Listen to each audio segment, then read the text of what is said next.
Okay, so these tomato plants in the house are growing so big they're up through the shelf above them, 3 or 4 inches, and they need to come outside. So I built another little grow area in the garage, and I'm going to transplant these tomatoes. I'm going to try out a sub-irrigated planter. I'm making that out of a couple buckets. I'll show you how I do that right now.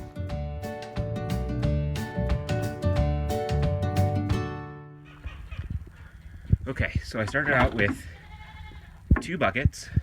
One's a little bit taller. This one's a little bit shorter, so it doesn't quite reach the bottom. I cut a hole in the one bucket and inserted an old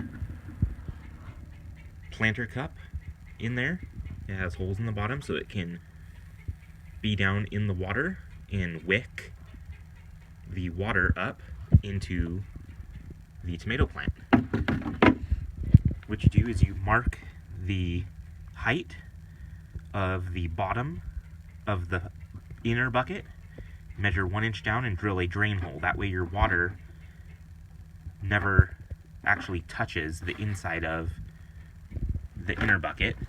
It leaves an air gap there, but the planter cup goes down into the water, and that's what wicks up the water into your plant. You also drill a hole and insert some PVC, and that is how you water. So you will add water through that PVC pipe until you get water coming out here. You know your reservoir is full, and your plant can suck up all of the water it needs to up into this.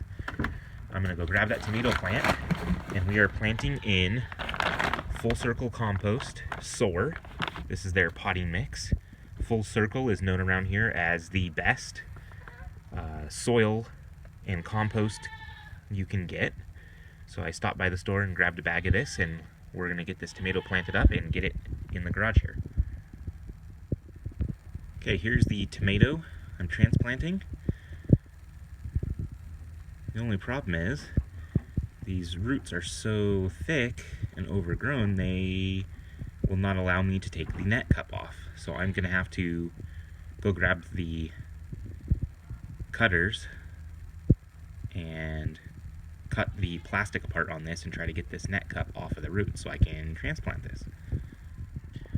Okay, I was able to get most of that net cup out. The very bottom of it is still in there, but I was able to get all of the sides off, so I'll just have to leave that in there, and we'll throw that nut cup away and start with a new one next time.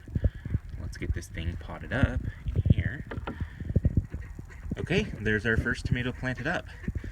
So we have our bucket here. Once I get it in the grow area, I will fill water through the PVC pipe until we get water coming out the drain hole.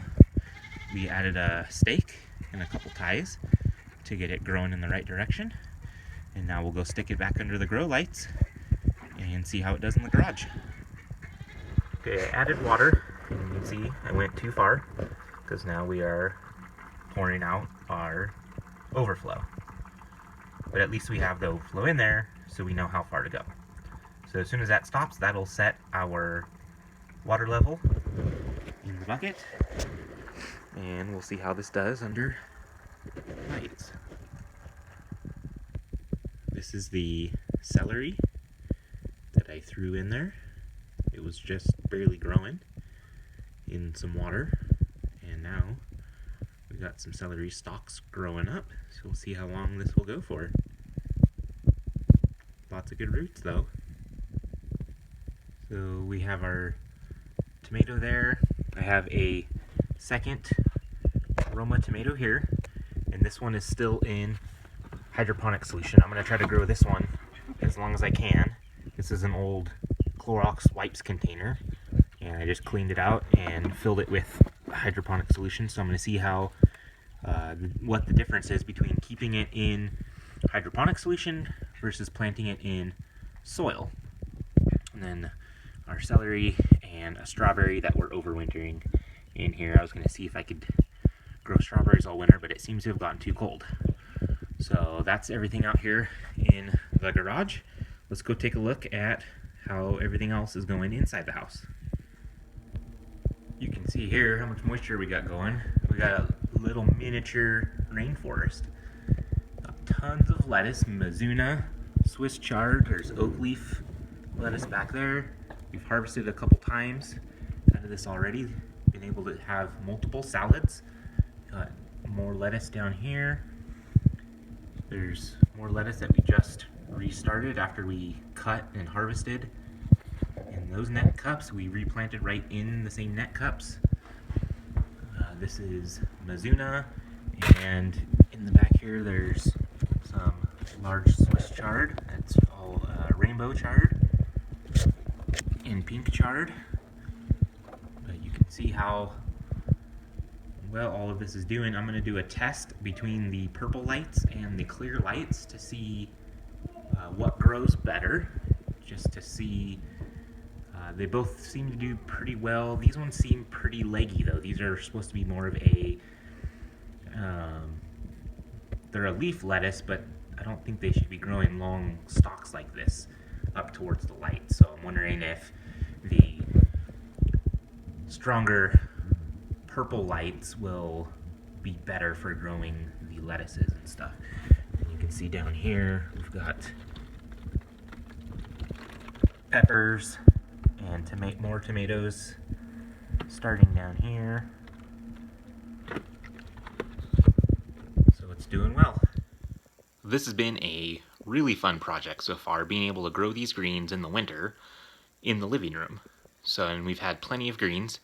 We've harvested multiple times, had lots of fresh salads right out of the living room. So it's been pretty fun getting that started, and as always I plant way too much. So I've got too many tomatoes going, too many greens. We've had to keep harvesting and start over. I didn't space them out like I should have.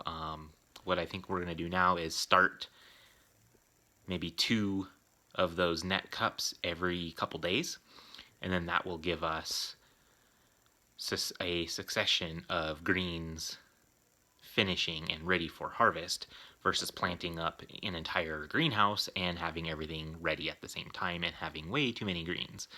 So I think we'll start planning this a little bit better now that we know how long it takes.